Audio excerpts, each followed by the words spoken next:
ഒരാണും പെണ്ണും പട്ടണത്തിലൂടെ കൊഞ്ചിക്കൊഴഞ്ഞു നടക്കുന്നത് ഖലീഫ ഉമർ റളിയല്ലാഹു അൻഹുവിൻ്റെ ശ്രദ്ധയിൽപ്പെട്ടപ്പോൾ ഉമർ റളിയല്ലാഹു അൻഹു അവർക്ക് നേരെ ചാട്ടവാറൂന്നി. അവർ പറഞ്ഞു, യാ അമീറുൽ മുഅ്മിനീൻ, ഞങ്ങൾ ഭാര്യയും ഭർത്താവുമാണ്. ഉമർ റളിയല്ലാഹു അൻഹു അവരോട് പറഞ്ഞു, അവൾ നിന്റെ ഭാര്യയാണെന്നും നീ അവളുടെ ഭർത്താവാണെന്നും നിങ്ങൾക്ക് മാത്രം അറിയുന്ന സത്യം. നിങ്ങളുടെ കൊഞ്ചലും കുഴയലും സ്നേഹവും ആൾക്കൂട്ടങ്ങളെ കാണിക്കാനുള്ളതല്ല. അത് ബാക്കിയുള്ളവർക്ക് ഹറാമിലേക്കുള്ള ഒരു പ്രചോദനമായേക്കും.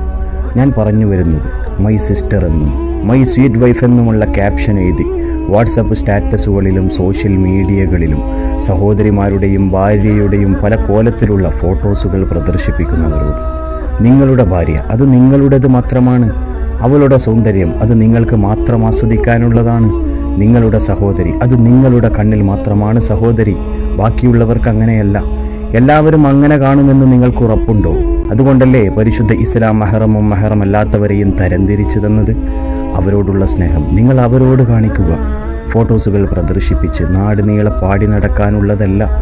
ആരെയോ ബോധിപ്പിക്കാൻ മുഖത്ത് ഇമോജി വെച്ച് മറച്ചുകൊണ്ട് ഫോട്ടോസുകൾ പ്രദർശിപ്പിക്കുന്നവരോട് മുഖമൊഴികെ ബാക്കിയുള്ള ഭാഗങ്ങൾ കണ്ടോളൂ എന്നാണോ നിങ്ങൾ പറയുന്നത്?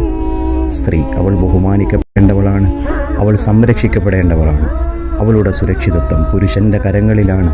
അത് തിരിച്ചറിയാതെ പ്രവർത്തിക്കുന്നവരോട് ഖലീഫ ഉമർ റളിയല്ലാഹു അൻഹുവിൻ്റെ ചാട്ടവാർ നിങ്ങൾക്ക് നേരെയും കൂടിയാണ്. തിരിച്ചറിയുക അതിൻ്റെ ഗൗരവം.